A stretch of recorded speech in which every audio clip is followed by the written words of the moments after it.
네, 여의도 사사건건 오늘 스튜디오에는 강승규 전 대통령실 시민사회 수석 그리고 김영진 더불어민주당 의원 모셨습니다. 어서 오십시오. 안녕하세요. 네, 강승규 전 수석께 먼저 여쭤보겠습니다. 네. 자, 앞서 그 주요 이슈에서 본 대로 김기현 국민의힘 대표, 이제 전 대표라고 해야 되겠죠? 네. 사퇴한 지 하루 만에 당이 비대위 전환을 공식화했습니다. 어떻게 보셨습니까? 국민의 눈높이로 혁신을 조기에 추진해야 된다는 당 안팎의 요구를 네. 대표께서 무겁게 받아들이신 것 같습니다. 당초 혁신이 어떤 활동 내용 등을 당 대표가 혁신이가 활동한 내용을 결과로서 낼 수 있는 그런 체제, 예를 들면 공관위를 띄우고 하는 등의 여러 가지 그 관리형 당대표 마지막 임무가 있지 않겠나 이렇게 예측을 했었는데 네. 아마 지금 혁신에 대한 국민의 요구가 그 언덕을 놓기 때문에 그런 혁신을 국민 눈높이로 빨리 조기에 추진하는 게 좋겠다. 그래서 그 길을 열어준 게 아닌가 이렇게 생각합니다.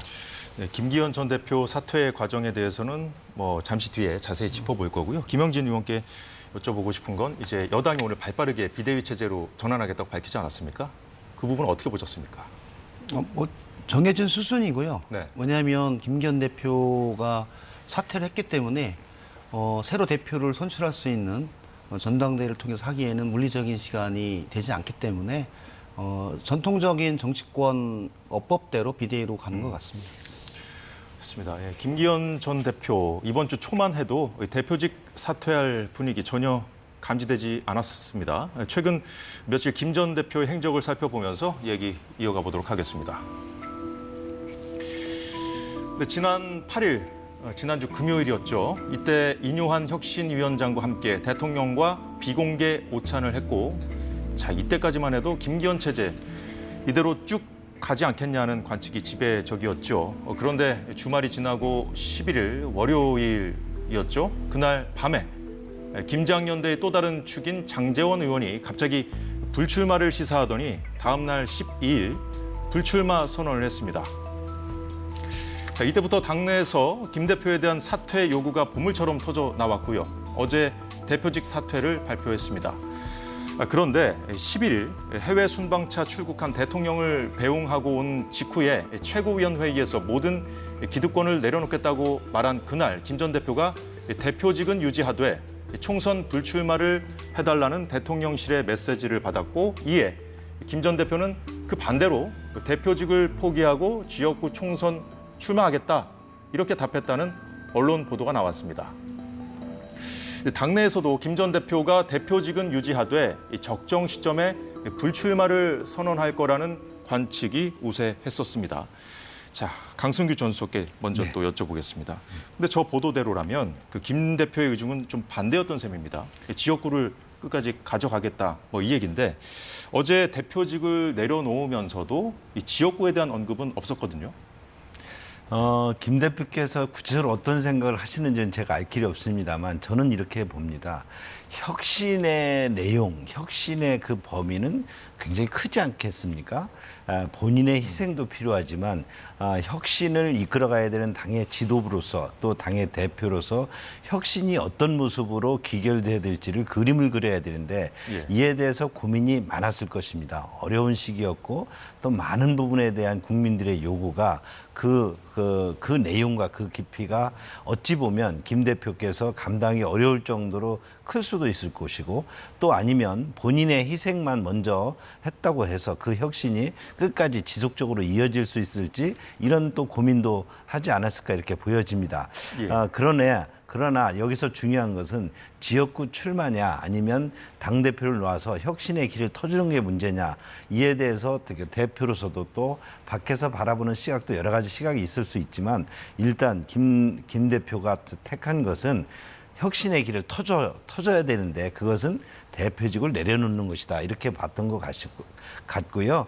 김 대표께서 울산에 다시 출마할 수 있을지 여부 등은 정치는 생물이기 때문에 앞으로 많은 혁신의 과정, 국민의힘의 혁신의 과정이 이어질 것이고 그 과정에서 결정될 것이다 이렇게 봅니다. 네, 당대표직을 어떻게 내려놓을지 그 모양새에도 관심을 많이 갖고 있지 않았습니까? 근데 어제 김 전 대표가 페이스북을 통해서 그 대표직을 내려놓겠다고 밝힌 그 부분 어떻게 보셨습니까? 제가 보기에는 통상적으로 보면 최고위원 회의나 아니면 공개적인 기자회견을 통해서 입장을 분명히 밝히고 진퇴를 결정하는 게 그 맞는 방식인데 네. 좀 말하지 못할 속사정이 있지 않았나. 그러니까 본인의 결단과 의도라기보다는 용산 대통령실의 요구에 의해서 밀려난 형태로 되기 때문에 그 불만의 표시가 사실은 그 페이스북에 글을 쓰고 그냥 입장만 표명하고 공개적으로는 하지 않는 형태로 나타났다라고 보고 그 네. 요구사항도 불출마 후 대표직 유지해서 출마하면서 대표직만 내려놓는 역으로 사실은 제안해서 왔기 때문에 이후에 그 불출마 문제를 가지고 또 한 번 아마 소용돌이가 칠 수 있겠다 그런 예측이 됩니다. 그 김기현 전 대표에게 남은 카드가 이제 지역구인데 어떤 결정을 할 거라고 보십니까? 지금 상황은 그러니까 용산의 요청은 제가 보기에는 장제원 의원처럼 지역구 불출마를 통해서 그 희생을 해라 이런 요구였는데 김기현 대표는 그 요구를 저는 거절했다라고 보고요. 그래서 용산 대통령실과 김기현 대표 사이에 조금 갈등이 저는 유지될 것이다 그렇게 보고 있어요. 그래서 김기현 대표를 사실은 용산 대통령실에서 만든 대표인 그 한계가 좀 있는 것 같아요. 본인 스스로 대표가 된 게 아니라 육성된 대표이기 때문에 그로부터 오는 결정도 좀 이렇게 적절하지 않은 모습으로 사퇴를 표명하지 않았나 그래서 안타깝습니다. 네, 김 전 대표가 대표직을 내려놓더라도 이 공관위 이 출범 이후 적정 시점에 하지 않겠냐는 관측도 있었습니다. 좀 화면을 보고 좀 얘기를 이어가도록 하겠습니다. 네, 11일 대통령을 배웅하고 있는 모습인데요. 모든 일이 벌어진 다음에 이제 보니까 이 사진 한 장에 김 전 대표의 당시 심정이 좀 엿보이기도 합니다. 언론 보도에 따르면 이때 이미 불출마나 대표직 사퇴 이 두 가지를 놓고 대통령실과 이견이 있었다는 거 아니겠습니까? 여하튼 이날까지만 해도 대통령이 떠난 직후 지금 화면에서 보시는 것처럼 최고위 회의도 참석하고 당장 대표직을 내려놓을 것 같은 분위기는 아니었습니다. 자, 강승규 전 수석께 좀 여쭤보겠습니다. 네. 근데 당내 그 사퇴 요구도 있었지만 언론의 관심도 이때부터 좀 뜨거워진 것 같아요. 특히 김 전 대표 거취 문제에 대한 어떤 보수 유력 매체들 주도의 어떤 그 공세적인 보도 이후에 분위기가 확 달라졌다는 거 아니겠습니까? 네. 그 김 전 대표가 갑자기 장고 모드에 들어간 것도 있던데요. 그 상황들은 어떻게 좀 보셨습니까? 김기현 대표의 고민은 깊었었을 것으로 봅니다. 그러나 여기서 중요한 것은 김기현 대표의 어떤 개인적인 입장 또는 당대표로서 본인이 가지고 있는 엄중한 책임 이런 모든 것들도 있지만 가장 중요한 것은 내년 총선에 승리하는 것은 국민의 눈높이로 당이 변화를 할 수 있느냐, 혁신이 국민 눈높이로 되느냐 하는 것입니다. 혁신에 대한 수위는 국민 눈높이인 만큼 그것은 용산의 눈높이도 아니고 국민 눈높이인 것만큼 김기현 대표가 그 국민의 눈높이의 혁신을 어떻게 무겁게 받아들이고 장고의 고민 끝에 당대표직을 내려놓느냐 또는 아니면 지역구 출마를 어떻게 할 거냐 이런 고민을 했을 것이고요. 그런 부분에 대해서 용산이나 또는 아니면 당이나 또는 당원이나 국민들의 여러 가지 생각 등을 김기현 대표가 많이 안고 가슴에 안고 고민했을 것이다. 저는 아마 아까 그 페북 등에 조용히 그 글을 올리고 사라진 김기현 대표의 모습이 그 고민의 무거움, 그 무거의 고민의 막중함을 표현한 게 아닐까 이렇게 생각이 듭니다. 이제 상황이 급변하게 된 그 계기 중에 하나로 또 장제원 의원의 불출마 선언을 꼽고 있지 않습니까? 예. 장 의원의 그 불출마 선언이 김 전 대표에게 압박의 메시지가 됐다. 나아가서는 장제원 의원이 자신의 불출마를 시사하기 전에 김 전 대표에게도 지역구 불출마를 시사했다는 보도가 있었는데 혹시 그 기사 보셨습니까? 기사는 봤습니다. 예. 봤는데 네. 실제로 제가 보기에는 김기현 대표가 장제원 의원의 제안에 따라서 움직인 그런 사이는 아닌 것 같고요. 네. 용산 대통령실의 요구가 강했고 대통령께서 순방하는 기간에 장제원 의원과 김기현 대표를 정리하는 게 필요하다. 이런 사실은 오더를 당해준 거고 그래서 내일 대통령께 들어오기 전에 두 사람의 거취를 아마 정리한 형태가 돼서 실제로 그 10월 보궐선거의 핵심적 문제는 용산 대통령실의 국정 난맥과 실패로부터 오는 책임이었는데 그거를 이뇨한 혁신위로 분식 정치를 한번 해보려고 했는데 그게 안 된 거죠. 그래서 원래대로 그 책임을 졌던 김기현 대표가 책임지는 형태로 40일 만에 돌아왔다. 그렇게 사필 규정으로 왔다라고 보고 있습니다. 네, 뭐 그런데 김기현 전 대표가 이 대표직 사퇴 발표 직전 이준석 전 대표를 만난 사실이 알려지면서 이 역시 언론의 관심을 받고 있습니다. 이준석 전 대표는 원래는 이 자신의 거취에 대해서 이야기하려고 만났던 건데 김 전 대표 거취 얘기를 많이 했다고 전했습니다. 오늘 이준석 전 대표가 한 발언 듣고 계속 이야기 이어가겠습니다. 대통령께 독대하고 상의를 드리고 뭔가 여당 대표 거취를 선택하는 게 맞지 않나 이런 생각했는데 반대로 그러면 그런 독대나 이런 걸 할 수 있는 상황이 아니라는 거잖아요. 근데 이건 제 개인적인 경험하고도 약간 닿아 있는 게요. 저도 비슷한 경험했습니다. 대통령이 아마 그런 것도 하지 않으려고 하지 않았던 거 아니냐. 결국에는 당대표의 거취 문제에 대해 여러 가지 공격이 들어올 때 거기에 대해서 대통령이 최소한의 상의나 이런 것을 거부하는 모습이 나오면은 그거는 당 주변의 사람들한테 또 다른 시그널이 되는 거거든요. 네, 이 질문은 강전수께 좀 해보겠습니다. 뭐 어디까지나 이준석 전 대표의 전언입니다.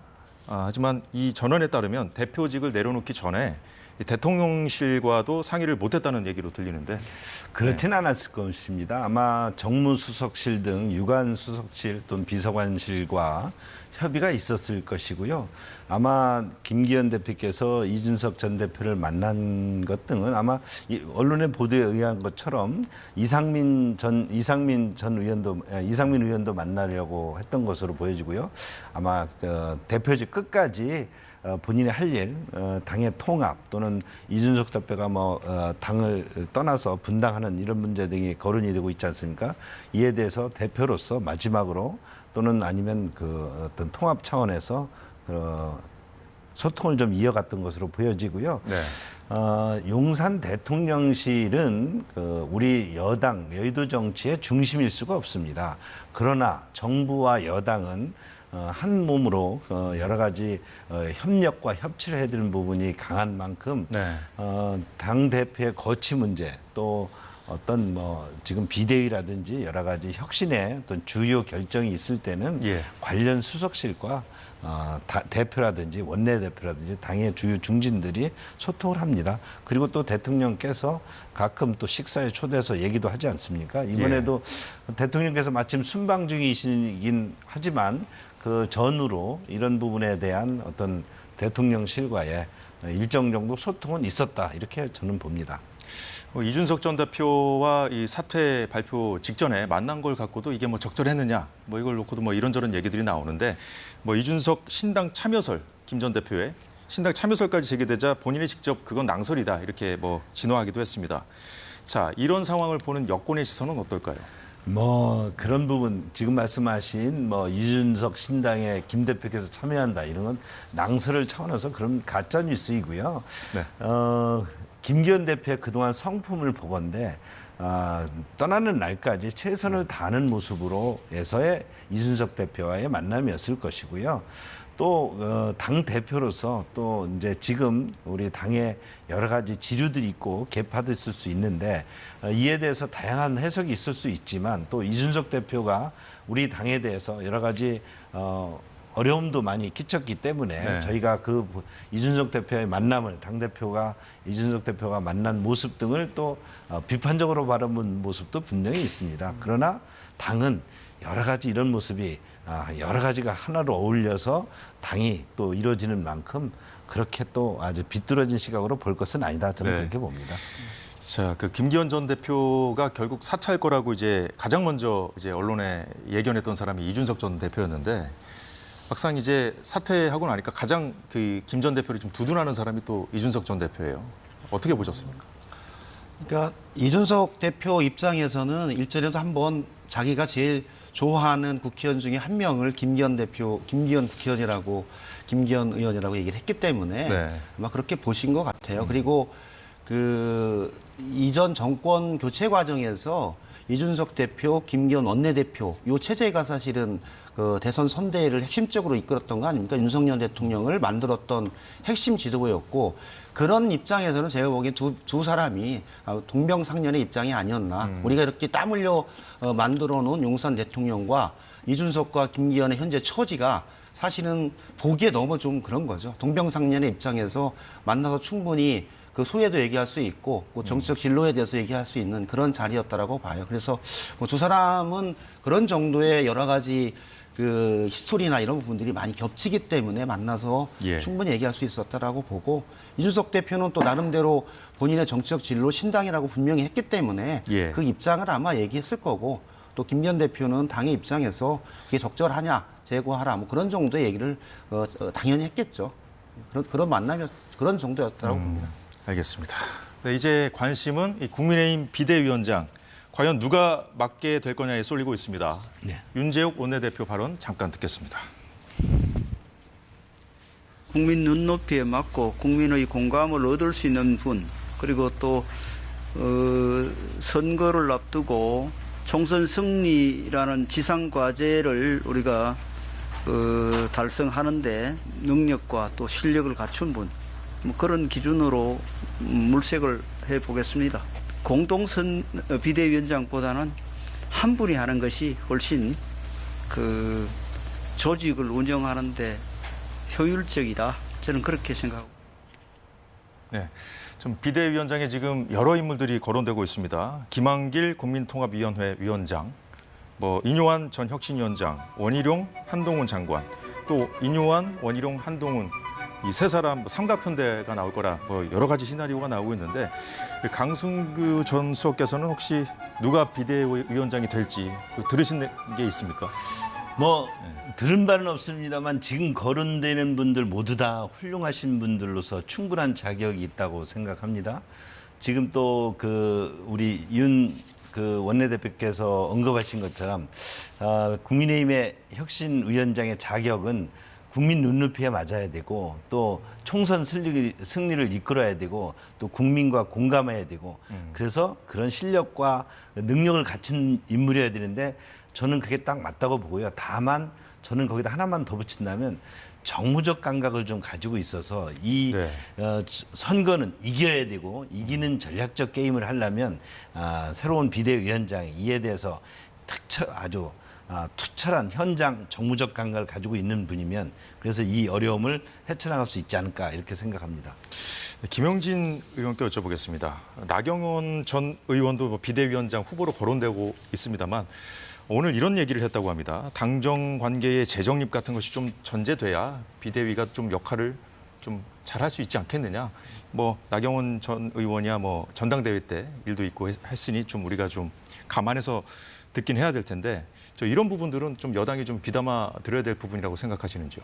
그렇죠. 핵심적인 문제는 그 용산 대통령실과 여당 간의 관계가 수직적인 명령 하달 관계에서 수평적인 관계로 충분하게 당과 국민의 목소리가 전달이 되고 그것을 대통령이 수용해서 정책과 집행이 돼야 되는데 그 구조가 안 된 얘기를 하는 거예요. 제가 보기에는. 그러니까 너무 수직적이고 일방통행적으로 당정 관계를 가져가는 상황에서 누가 비대위원장을 맡더라도 그 관계와 관계 설정과 역할 정립이 제대로 되지 않으면 예. 실제로는 비대위원장이 그 역할을 다하기는 힘들다. 선출된 김기현 대표조차 저렇게 자기의 목소리를 분명히 내면서 용산 대통령실의 의사를 전달하고 그것을 결정하지 못하는데 청와대 대통령실에서 임명되는 그다음에 대통령실에 의해 입김에 의해서 선출될 수밖에 임명될 수밖에 없는 비대위원장이 어떻게 자율적인 의사결정을 하겠느냐 그런 우려에 대한 부분들을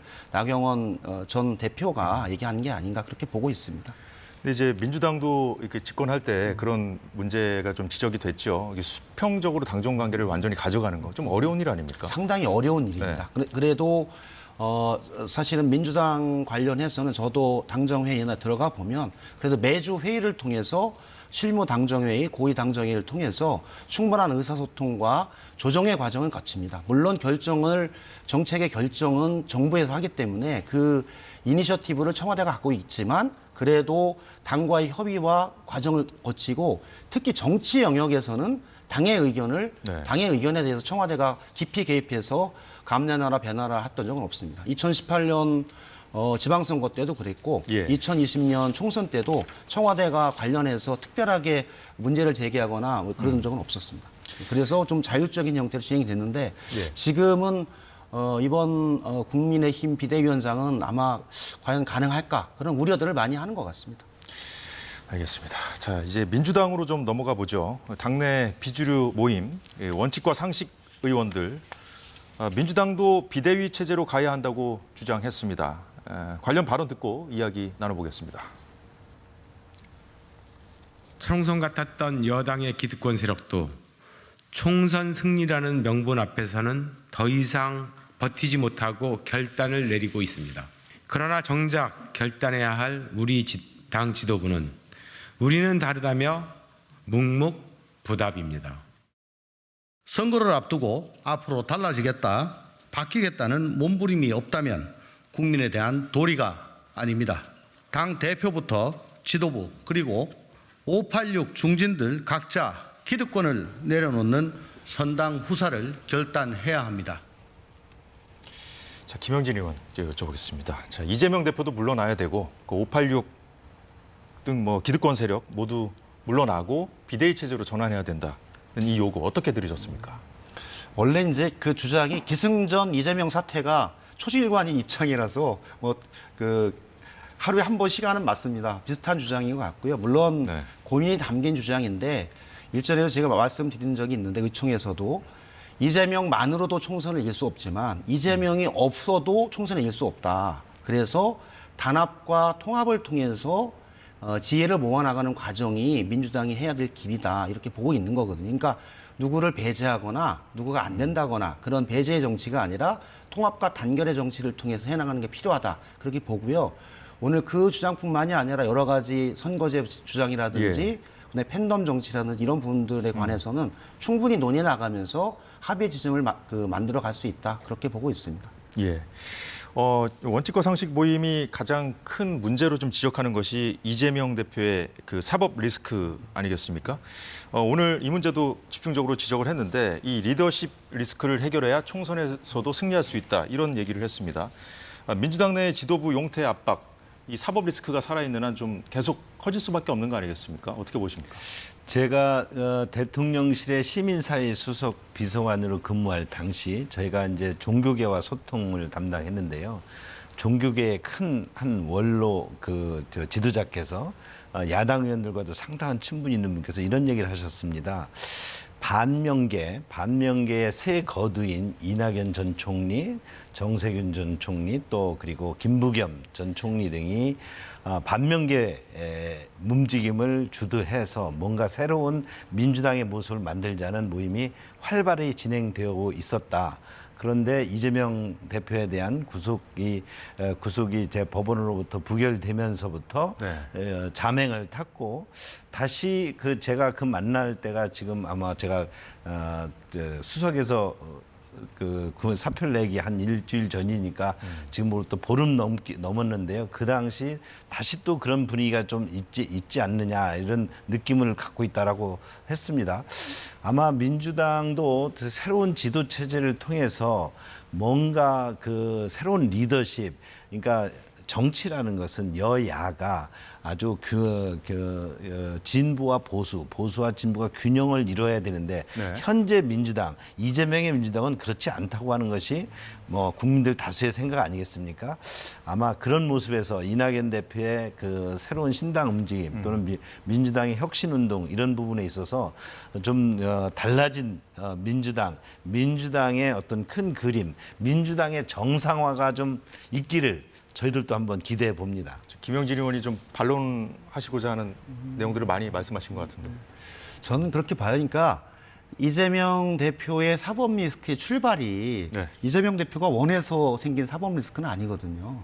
사실은 비정상적인 형태의 300회가 넘는 압수수색 그리고 과도한 수사를 통해서 만들어낸 사실은 검찰 정부에 의해서 만들어진 형태가 아주 강하다라는 게 보편적인 생각인데 그로부터 출발한 사법 리스크를 제기하면서 당대표의 역할이 적절하지 않다 하는 결론이 저는 잘 안 맞다라고 봐요. 그거는 야당으로서 극복해 나가야 할 대상이죠. 그런 검찰 정권의 잘못된 사법 탄압에 대해서 좀 더 적극적으로 대응해 나가는 게 서로가 필요하다라고 보고 있고요.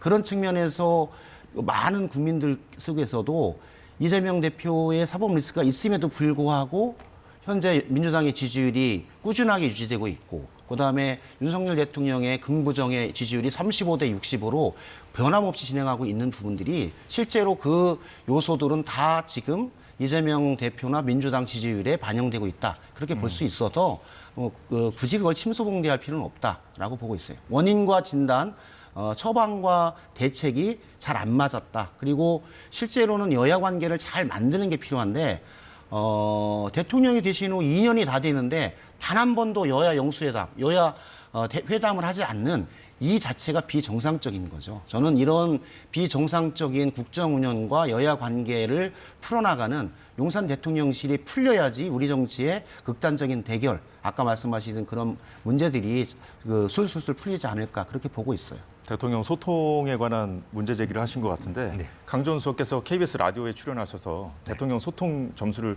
굉장히 후하게 주셨잖아요. 90점이었던가요? 그래서 이제 야당에서 그걸 갖고 또 반대 논평을 내고 막 그랬거든요.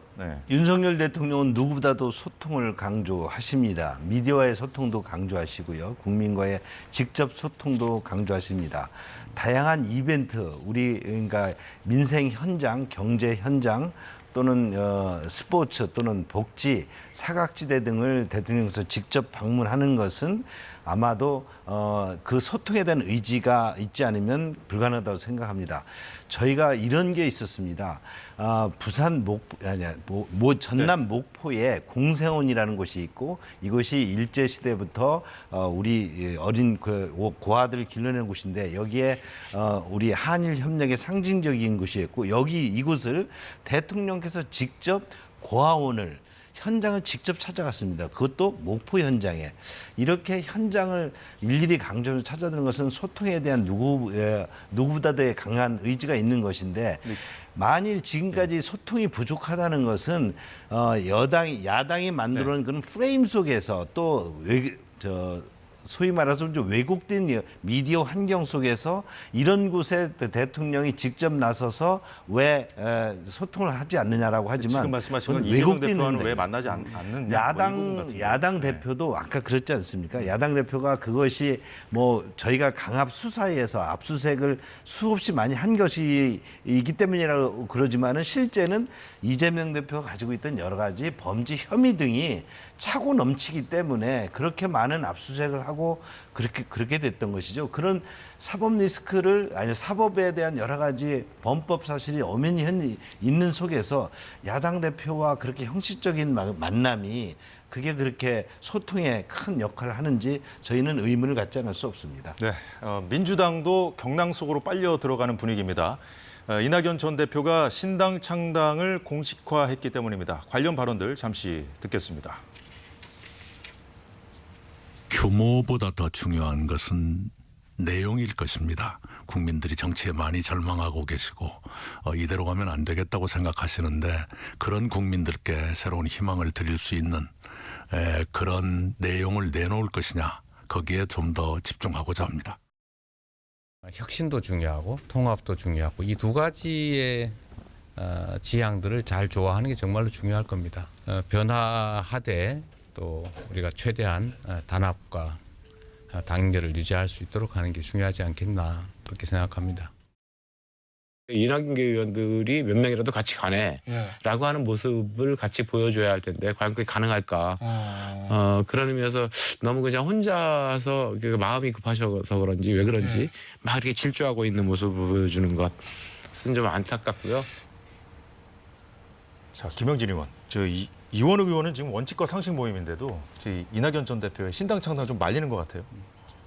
왜냐하면 이원욱 의원은 원칙과 상식은 사실은 민주당 내에서 개혁과 통합의 방향으로 가는 분명한 목표가 있고요. 그런데 이제 이낙연 전 대표께서 신당 창당이라고 하는 거는 사실 급발진한 형태가 된 거죠. 한마디로 같이 할 의원이나 같이 할 세력이나 같이 할 가치나 이런 부분이 현재 없는 상태에서 갑자기 던진 화두였기 때문에 원칙과 상식에 있는 이원옥 의원을 비롯한 많은 분들도 아마 당황했던 것 같아요. 그런 정도로 갈 사안이 아니다. 그리고 민주당이라고 하는 정당이 그렇게 그 작은 정당처럼 뭐 하루 나가서 또 당을 만들고 뭐 탈당하고 그럴 정당이 아닌데 거기에 대한 판단의 지점들이 좀 차이가 있지 않았나 그런 생각이 많이 들어서 그 우려된 얘기를 했다라고 봅니다. 근데 이제 뭐 공천 절차가 앞으로 좀 본격화되고 하면 이제 나올 의원들도 있을 거고, 그러니까 미리 좀 판을 깔아놓은 거 아니냐, 뭐 이런 전망도 있던데. 민주당은 기본적으로 2020년도 그렇고 2022년 지방선거도 그렇고 시스템 공천을 통해서 국힘은 하위 20%를 컷오프 시키지 않습니까? 그런 경우는 제가 보기에는 그러면은 자원이 많이 있겠죠. 근데 민주당은 이번에 당원 당규를 부분 개정했지만 모든 후보자에게 경선을 원칙으로 경선을 들어가기 때문에 충분하게 자기의 능력으로 활동으로 그걸 극복할 수 있다는 판단이 많죠. 그렇기 때문에 제가 보기에는 탈당 후 신당으로 갈 그런 자원들이 제가 보기엔 맞지 않고 특히 신당의 내용이 지금 없지 않습니까? 그러니까 뭐냐면 국힘도 싫어하고 민주당도 싫어하는 제3지대 국민들과 함께 하겠다라는 목소리인데 실제로 그거는 존재하지 않는 신기루거든요. 그 부분에 대해서는 시간이 지나면 좀 뭐 비전을 제시할 수도 있지 않을까요? 저는 제가 보기에는 아마 정치 영역에서 3지대를 가지고 주장은 하지만 선거 시기에 가면 사실은 양 당으로 수렴에 들어가거든요. 그러니까 지지의 강도의 차이가 있는 거죠. 국힘을 지지하고 민주당을 지지하는 사람들의 강도의 차이가 있을 따름이지 3지대가 독립적으로 존재한다. 그거는 분당을 위한 명분 이외에는 특별한 건 없는 것 같아요. 그건 아마 우리 강승규 수석님도 비슷한 생각일 겁니다. 강승규 전 수석께도 좀 여쭤보겠습니다. 그 지금 뭐 이준석 전 대표도 지금 신당 얘기 계속 하고 있지 않습니까? 근데 이낙연 전 대표는 좀 진보 신당을 넘어서 좀 더 큰 그림을 좀 그리고 있는 것 같습니다.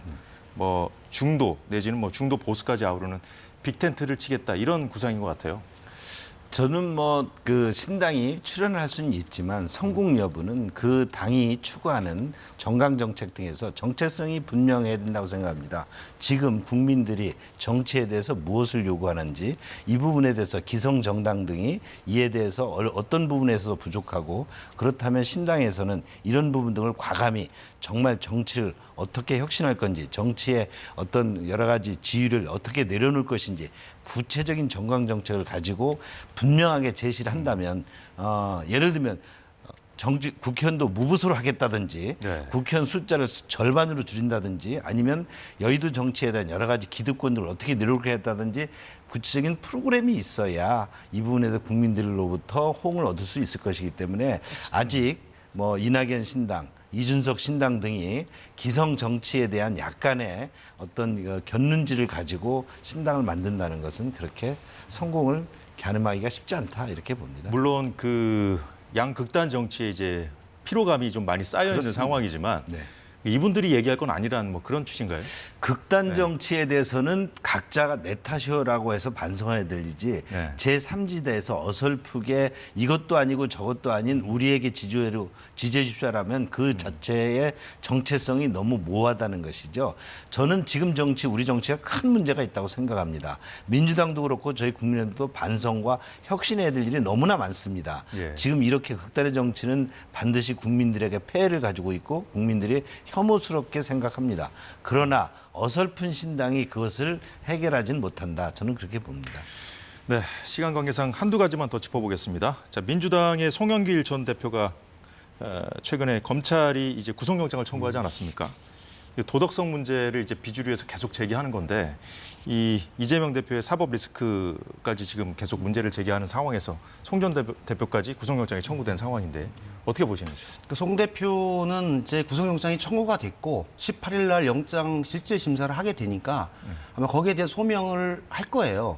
제가 그 송 대표가 그 프랑스에 가 있을 때 전화해서 빨리 들어오셔서 이건 프랑스에서 해명할 일이 아니라 들어와서 소명하고 검찰이 수사를 즉각적으로 임해서 하는 게 좋겠다 해서 들어왔거든요. 그래서 지난 4월에 들어와서 바로 수사가 진행될 줄 알았는데 원 8개월이 걸렸어요. 한마디로 송 대표를 소환해서 사법 처리할 수 있는 증거와 증인 그리고 명확한 부분이 없었기 때문에 8개월이 걸렸다라고 보거든요. 그러니까 너무 무리하게 제가 보기에는 수사를 한 거고 실제 당내 선거는 김기현 당대표도 당내 선거를 한 거 아닙니까?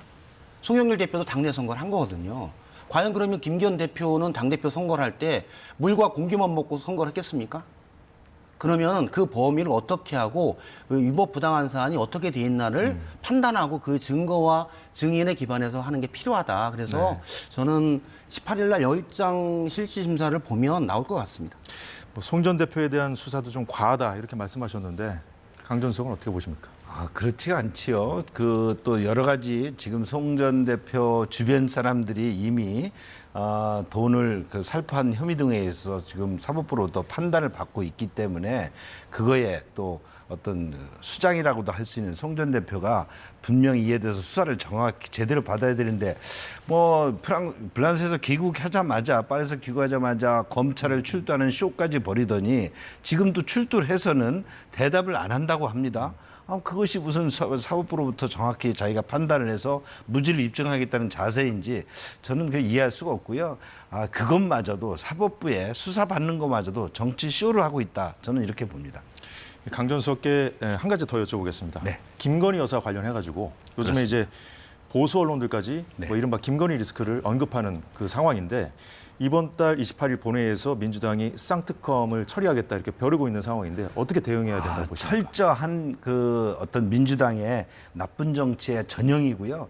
사실 김건희 여사의 그 문제에 대해서는 지난 정부에서 박범계 장관이 탈탈 털었던 사건 아닙니까? 문재인 정부의 검찰이 털었다는 문재인 말씀이시죠? 정부 때 다 지난 정부에서 탈탈 털었는데도 아무런 혐의가 없었습니다. 그것을 이제 와서 또 특검을 하겠다, 뭐 쌍특검을 하겠다 이래서 지금 문제 삼고 있습니다. 쌍특검의 경우 또 하나의 축인 50억 클럽도 그건 사실 우리 정부가 문재인 지난 정부의 때 우리 여당이 지난 정부 때 특검을 했어야 될 문제이죠. 그것을 마치 우리 보수 문제인 것처럼 해서 여사까지 몰아서 쌍특검으로 뭔가 프레임을 만들고 이에 대해서 꼼수 정치를 하는 것이죠. 저는 이런 지금 우리 그 여야가 또 국회가 또 여의도가 정치가 이렇게 네. 나쁜 정치, 가짜 뉴스 또는 프레임 정치에서 국민들에게 혼란을 주는 것이 저희는 개선하는 것이 혁신이라고 생각합니다. 김영진 의원께 마지막으로 짧게 반론 기회 드리겠습니다.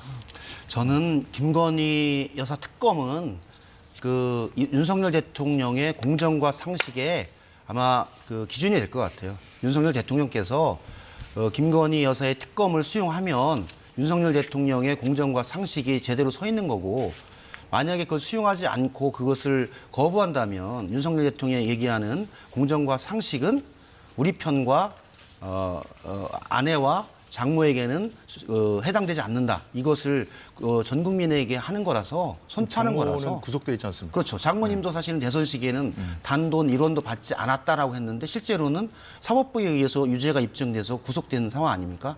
그런 경우죠. 그래서 저는 김건희 여사 특검법도 수용해서 공정하다면 사법의 칼날을 모든 국민에게 적용하듯이 동일하게 적용하는 게 맞다. 그렇게 보고 있습니다. 네, 말씀 잘 들었습니다. 두 분과의 얘기는 이 정도로 정리하겠습니다. 지금까지 김영진 더불어민주당 의원, 강승규 전 대통령실 시민사회 수석이었습니다. 고맙습니다.